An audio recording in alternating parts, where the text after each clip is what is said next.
네, 출근길 인터뷰 시간입니다. 새누리당 이재호 의원을 만나서 전국 현안에 대한 견해를 들어보도록 하겠습니다. 네, 박진영 기자 나와주시죠. 출근길 인터뷰 시간입니다. 오늘 이 시간에는 새누리당 이재호 의원과 함께 전국 현안에 대한 이야기를 직접 들어보도록 하겠습니다. 아침마다 자전거 타고 한 바퀴를 돌고 계시다고 하는데 지금쯤 아마 출근 시간이 되실 것 같습니다. 오늘 출근길 인터뷰에서는 그동안 NLL 문제에 대해서 새누리당이 어떻게 생각하고 있는지에 대한 이야기도 직접 들어보겠습니다. 네, 지금 아직은 출근하지 않으신 모습이신데요. 네, 새누리당 이재호 의원과 함께 출근길 인터뷰 지금 준비를 하고 있습니다. 네, 지금 오고 계시네요. 네, 안녕하세요. 안녕하세요. 네, 뉴스와의 박진영 기자입니다.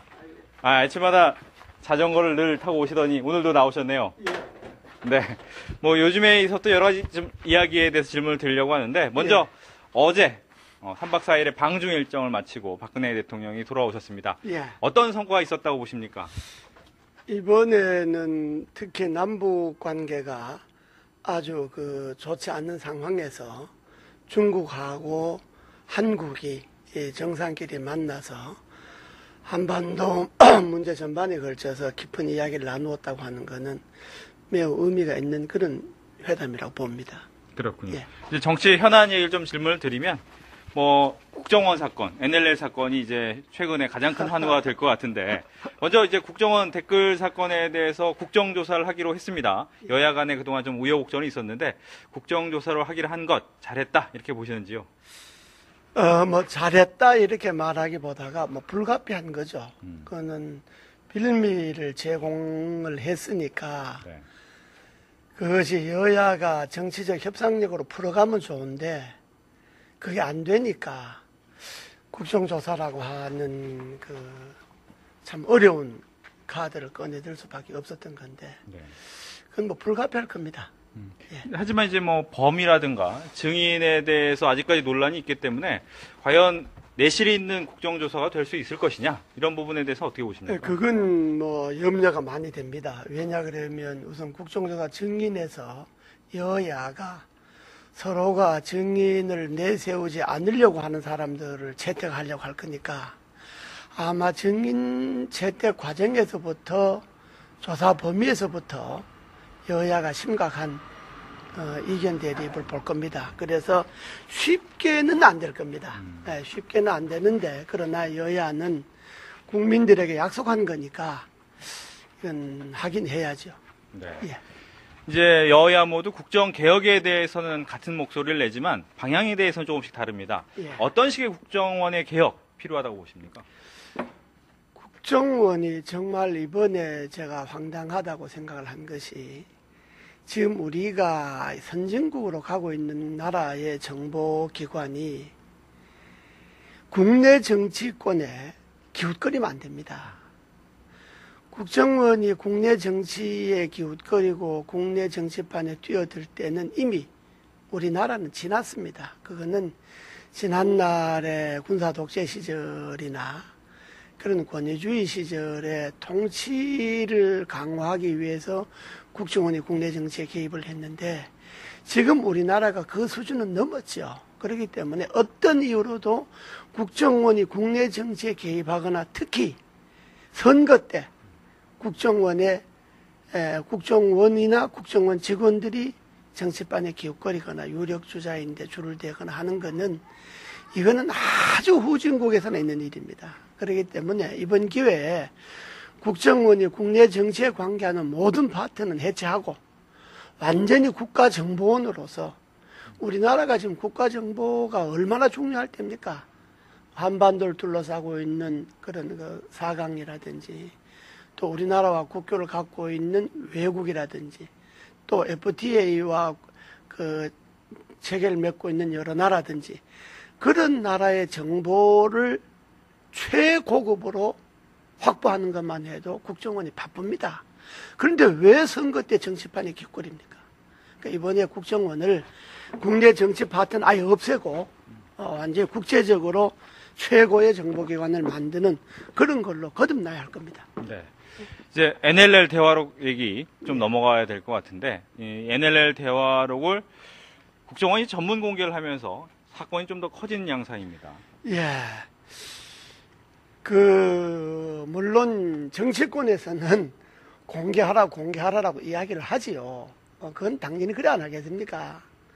그러나 그것이 남북 정상회담에 있었던 대화록인데 그걸 국정원의 수장이 국가정보를 책임지고 있는 원장이 남북 정상회담의 대화록을 그것도 본인이 공개한다고 하는 것은 외국 정보기관이 보면 정말 그 우스운 일이죠. 한 나라의 정보기관이 자기 나라의 정상이 회담한 거를 정치권에서 공개하라 그런다고 그걸 공개한다고 하는 나라가 이건 있을 수 없는 거죠. 그렇기 때문에 이번에 NLL 내용은 그건 또 다음에 또 이야기하겠습니다만 어쨌든 국정원이 더구나 원장이 정상회담의 대화록을 공개한다고 하는 것은 매우 유감스러울 뿐만 아니라 물론 뭐 판단의 기준이 있겠지만은 저는 잘못됐다고 생각하는데 국정원 원장이 또 기가 막히는 거는 국정원이 명예를 지키기 위해서 공개한다 이렇게 이야기했지 않습니까? 네. 저희들이 지난날 군사독재 시절에 중앙정보부에 수차 잡혀가고 또 안기부 시절에 잡혀가 봤습니다만은 잡혀가면 뭐 고문으로 이어지죠. 그러면 저희들이 들어가면 제일 먼저 눈에 띄는 것이 우리는 음지에서 일하고 양지를 지향한다는 것이 국정원의 모토입니다. 음지에서 지향하는 사람이 무슨 국정원의 명예를 지킵니까? 국정원은 국가 수호를 위해서 국가를 지키기 위해서 국정원이 존재하는 거지 자기네들 개인의 명예를 위해서 존재하는 건 아니잖아요. 그래서 음지에서 일하고 남이 아무도 안 알아주는 음지에서 일하고 그 결과는 국가 발전에 도움이 된다. 그래서 양질 지향한다. 이런 것 아니겠습니까? 그 자기네들 스스로의 모토도 위반한 거죠. 그렇다면 이제 NLL 공개에 대해서는 그런 입장을 갖고 계시다면 예. NLL에 대해서 이제 노무현 전 대통령이 과연 포기라고 한 것이냐 여러 가지 이제 단어가 없기 때문에 해석상 그럴 수 있다 이런 얘기도 있습니다. 어떻게 보십니까? 그거는 제가 뭐 원본도 제가 못 봤고 또 대화록도 공개된 걸 뭐 저희들은 볼 수가 없고 언론에 나오는 것만 봤는데 우리나라 국민들이 정서상으로는 좀 적절하지 않는 표현이 있는 건 사실이죠. 예. 그러나 이제 그 자체만 갖고 우리가 따지기는 우리가 시야를 좀 크게 봐야 됩니다. 우리나라 헌법에 대한민국의 영토는 한반도와 그 부속 도서가 대한민국의 영토입니다. 그러니까 엄격하게 말하면 통일을 우리가 생각을 해서 대한민국의 영토 조항이 있는데 NLL 그거는 말할 것도 없이 우리의 NLL뿐만 아니라 그 영해가 다 우리 영토죠. 근데 이걸 대화에서 포기했냐 안 했냐 하는 거는 뭐 그 용어를 봐야 알겠습니다만은 국민의 정서상으로는 다소 적절하지 않는 표현이 언론에 공개된 대화록으로 봐서 있는 건 사실입니다. 예. 알겠습니다. 이제 뭐 6월 국회 어떻게 보면 민생 국회가 되겠다 이런 얘기를 했는데 NLL 국정원 이야기로 좀 더 시끄러워지면서 어떻게 보면 정쟁에 휩쓸리는 건 아니냐 이런 얘기 나옵니다. 어떻게 보셨습니까? 그렇습니다. 아주 이제 6월 국회가 이제 내일이면 끝납니다만은 이 엉뚱한 문제로 지금 정쟁으로 이게 비화가 됐는데 지금 그럴 때가 아니죠. 지금 구인 구직률도 점점 떨어지고 경제 전반이 점점 어려워진다고 하는데 출범한 지 이미 4개월이 지난 정부도 국민들에게 뭔가 하나 희망을 제시하지 못하고 또 그건 당이 뒷받침해야 되는데 여당이든 야당이든 이러고 있을 때가 아니죠. 물론 야당은 저도 야당을 10년 해봤습니다만 야당은 정쟁의 어떤 빌미가 있으면 싸우는 거죠. 그건 뭐 야당의 그 본분 아니겠습니까? 그러나 여당은 정치를 이렇게 풀어가면 안 되죠. 여당은 양보도 하고 또 여당은 야당에 때로는 져주기도 하고 지금 여당은 5년 동안에 정권을 맡았지 않습니까? 5년 동안에 정부를 책임져야 할 집권 여당이 야당하고 똑같이 싸우기로 한다면 국민들이 여당에 힘을 걸겠습니까? 그러니까 야당은 뭐 당연히 싸우기도 하지만 그러나 여당은 가급적이면 야당의 싸움에 원인을 제공하지 않고 또 야당이 싸운다 하더라도 맞대항하지 말고 좀 양보도 하고 좀 협상을 하고 그러니까 끝까지 협상을 통해서 정국을 풀어갈 생각을 해야지 야당이 싸움을 거니까 우리도 맞서서 싸워서 이겨야 한다. 이렇게 하면 국민들이 불안하지요. 네. 예. 끝으로 그러면 한 가지만 더 질문을 드리면 뭐 최근 NLL 때문에 권영세 현 네. 주중대사나 김무성 의원이나 여러 가지 얘기가 나오고 있기 때문에 뭐 당 안에서도 좀 말을 좀 아껴라, 자제하라 이런 얘기가 나온다는데 당 분위기 어떻습니까? 저도 그 언론을 통해서 봤습니다만은 당사자들이 부인하지 않습니까? 그런데 무슨 당에서 무슨 발설자를 색출한다는 등 뭐 온갖 꼭 무슨 당이 옛날 정보 받으시 하면 되겠습니까?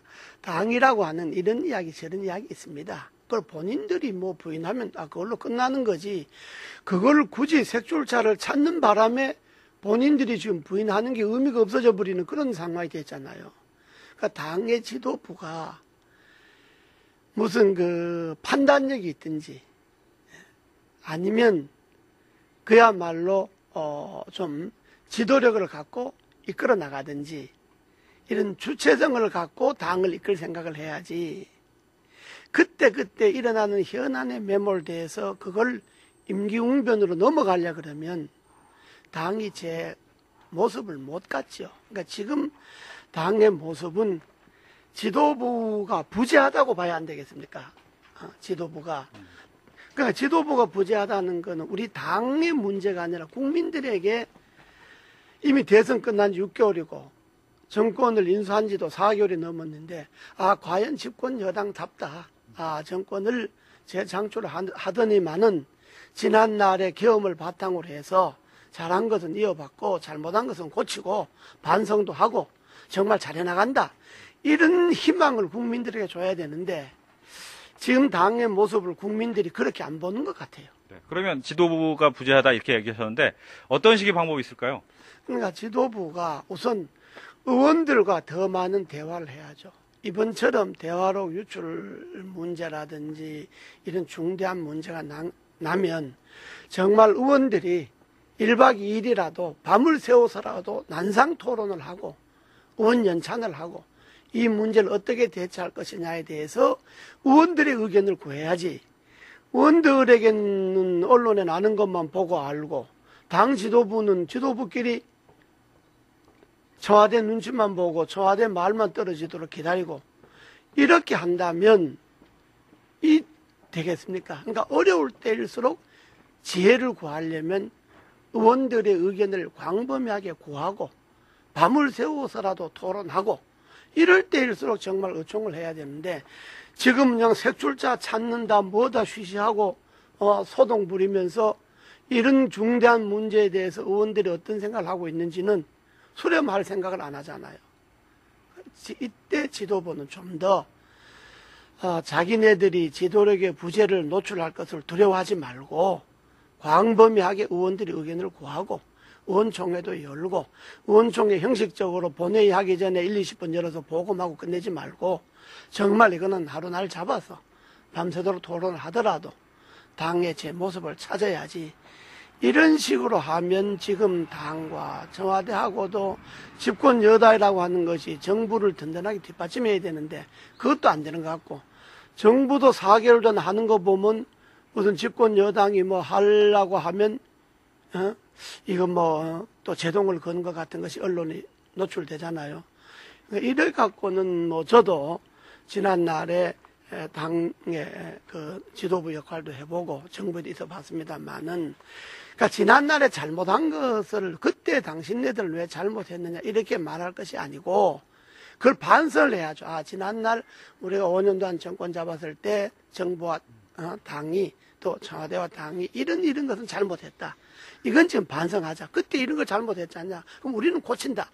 이렇게 나가야지 지난날에 당신네들도 잘못했지 않느냐. 이렇게 이야기하면 국민들이 정권을 재창출시킨 의미가 없는 거죠. 지난날에 반성을 딛고 더 잘하라는 것 아니겠습니까? 근데 반성 안 하고 맨날 국민들이 보기에 헤매는 것 같이 보이면 이 되겠습니까? 알겠습니다. 예. 오늘 바쁜 일 함께해서 고맙습니다. 네, 감사합니다. 감사합니다. 네, 오늘 출근길 인터뷰 새누리당 이재호 의원과 함께했습니다. 갑니다.